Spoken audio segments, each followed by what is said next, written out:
हौसले हो बुलंद तो हर मुश्किल को आसान बना देंगे। हौसले हो बुलंद तो हर मुश्किल को आसान बना देंगे। छोटी टहनियों की क्या बिसात हम बरगद को हिला देंगे। छोटी टहनियों की क्या बिसात हम बरगद को हिला देंगे। वो और हैं जो बैठ जाते हैं थक कर मंजिल से पहले। वो और हैं जो बैठ जाते हैं थक कर मंजिल से पहले। हम हौसलों के दम पर आसमां को झुका लेंगे। Hello everyone, good morning and आप सभी को मेरा नमस्कार। I hope you all are doing very well. आप welcome back to my channel that is believe with physics. Okay, जैसे कि लास्ट के वीडियो में हम लोगों ने डेरिवेशन ऑफ कॉन्वेक्स मिरर पढ़ा था। ओके, आज के वीडियो में हम लोग पढ़ेंगे मैग्निफिकेशन के बारे में, जो कि हमारे मिरर के लिए मैग्निफिकेशन होता है।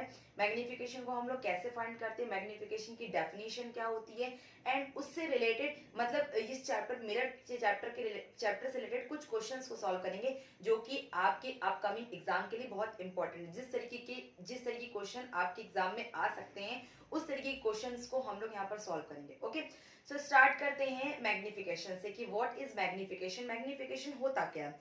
सो मैंने यहाँ पर राइट कर रखा है, magnification is equal to height of image upon height of object. बोला गया है कि मैग्निफिकेशन क्या होता है, जो रेशियो होता है इमेज की हाइट और ऑब्जेक्ट की हाइट का, उसी को हम लोग बोलते हैं मैग्निफिकेशन। ठीक है, हिंदी में मैग्निफिकेशन को हम लोग बोलते हैं आवर्धन क्षमता। ठीक है, आवर्धन क्षमता, इसको क्या हम लोग बोलेंगे कि जो इमेज की ऊंचाई है और ऑब्जेक्ट की ऊंचाई है, उनके अनुपात को हम लोग आवर्धन क्षमता या मैग्निफिकेशन कहते हैं। क्लियर हो गया।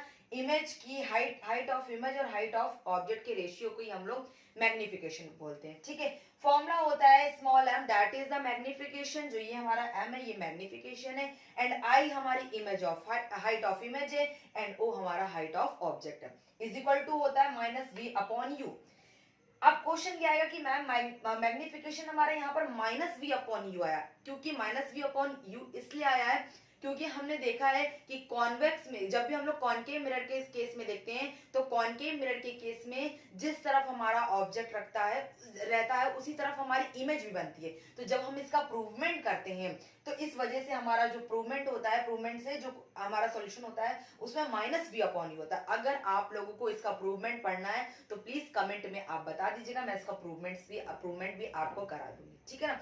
तो मैग्निफिकेशन का फॉर्मूला होता है I upon O is equal to minus V upon U. Minus V upon U इसलिए होता है क्योंकि कॉनकेव मिरर में ऑब्जेक्ट भी उसी साइड, मिरर के एक साइड रखा होता है और इमेज भी उसी साइड बनती है। इस वजह से जो प्रूवमेंट होता है उसमें हमारा फॉर्मूला प्रूव होता है माइनस वी अपॉन यू। इस वजह से हम लोग यहाँ पर माइनस वी अपॉन यू लिखते हैं, जबकि लेंस में ऐसा नहीं होता है। जब लेंस में हम लोग मैग्निफिकेशन निकालते हैं, तो कॉन्वेक्स लेंस की बात की जाए तो कॉन्वेक्स लेंस के द्वारा अगर मैग्निफिकेशन निकालेंगे तो m is equal to v upon u होता है, क्योंकि वहां पर ऑब्जेक्ट अलग साइड पे रखा होता है और इमेज अलग साइड पर बनती है, दोनों डिफरेंट साइड है। इस वजह से मैग्निफिकेशन हमारा पॉजिटिव आता है। ठीक है, अब बात करते हैं कि मैग्निफिकेशन किसके लिए पॉजिटिव होता है, किसके लिए नेगेटिव होता है। याद रखिएगा कि हमारा बोला गया हाइट ऑफ इमेज और हाइट ऑफ ऑब्जेक्ट, जहां भी हमारी इमेज इरेक्ट बनेगी तो मैग्निफिकेशन पॉजिटिव आएगा। इमेज इरेक्ट का मतलब अगर हमारी कहीं पर जो इमेज बन रही है, ठीक है, जो हमारा प्रतिबिंब बन रहा है,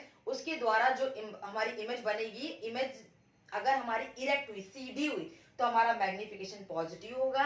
ठीक है, अगर हमारी इमेज इन्वर्टेड हुई, उल्टी हुई, प्रतिबिंब अगर हमारा उल्टा बना, तो वहां पर जो मैग्निफिकेशन होगा वो नेगेटिव होगा। क्लियर हो गया। मैग्निफिकेशन पॉजिटिव कब होगा, जब हमारी इमेज इरेक्ट बनेगी, सीधी बनेगी, तो मैग्निफिकेशन पॉजिटिव होगा। और अगर हमारी इमेज इन्वर्टेड बनेगी, उल्टी बनेगी, तो मैग्निफिकेशन निगेटिव होगा। ठीक है, ये क्लियर हो गया आपको। ठीक है, और जो भी हम लोग इमेज हाइट ऑफ इमेज और हाइट ऑफ ऑब्जेक्ट लेते हैं, ये हमेशा प्रिंसिपल एक्सिस के परपेंडिकुलर रहते हैं। किस तरीके से, अगर हमने कोई भी मिरर बनाया हुआ है, मान लीजिए ये हमने कॉनकेव मिरर बनाया हुआ है और कॉनकेव मिरर में हमें हाइट ऑफ ऑब्जेक्ट और हाइट ऑफ इमेज लेनी है, तो हमेशा ये प्रिंसिपल एक्सिस है, प्रिंसिपल एक्सिस के परपेंडिकुलर ही हम लोग हाइट ऑफ ऑब्जेक्ट लेंगे, और परपेंडिकुलर चाहे डाउनवर्ड हो चाहे अपवर्ड हो, हमेशा उसके परपेंडिकुलर ही लेते हैं हाइट ऑफ ऑब्जेक्ट और हाइट ऑफ इमेज को। ठीक है, पॉजिटिव और नेगेटिव पता चल गया। अगर मैग्निफिकेशन, अगर हमारी हाइट इमेज हमारा इरेक्ट बना है तो मैग्निफिकेशन पॉजिटिव होगा, अगर हमारी इमेज इन्वर्टेड बनी है तो मैग्निफिकेशन नेगेटिव होगा। ओके, ये क्लियर हो गया सभी को। सो क्लास ये याद रखिएगा कि जब भी आपका मैग्निफिकेशन 1 से कम होगा, मैग्निफिकेशन की वैल्यू अगर 1 से कम आई है तो इमेज कैसी बनी होगी, डिमिनिश, डिमिनिश मतलब छोटी। क्लियर हो गया।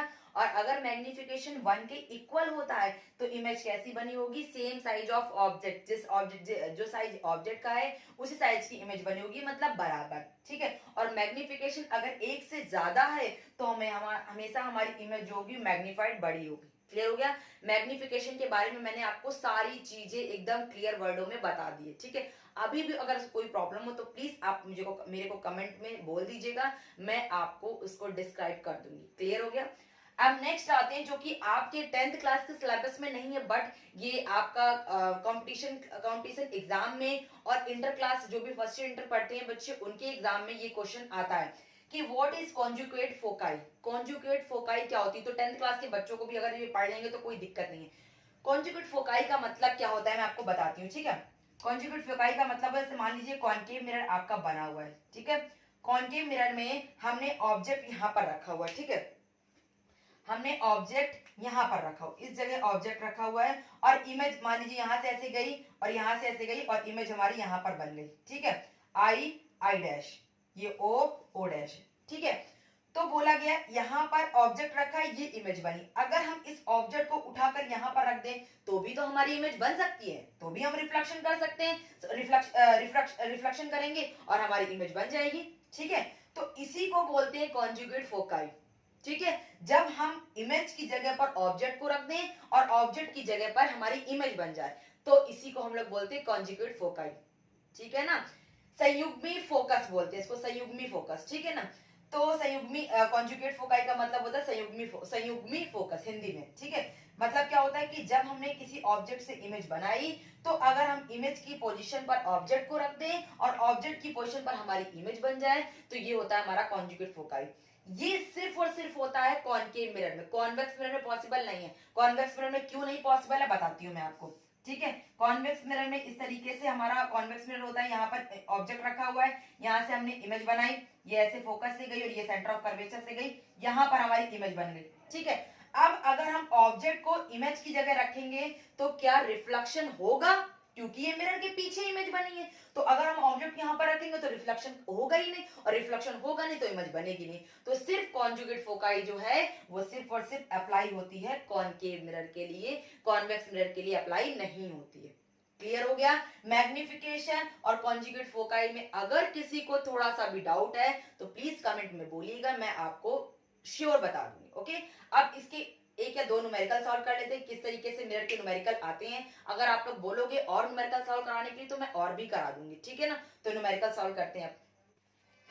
क्लास में एक न्यूमेरिकल बताने जा रही हूँ जो कि आपका 2021 का मॉडल पेपर का क्वेश्चन है। ठीक है। तो 2 क्वेश्चंस मैं बताऊंगी और क्वेश्चन आपको स्क्रीन पर दिखाई पड़ेगा। ठीक है। क्योंकि वो मुझे स्क्रीन पर नहीं दिखाई पड़ रहा है इसलिए मुझे देखना पड़ेगा।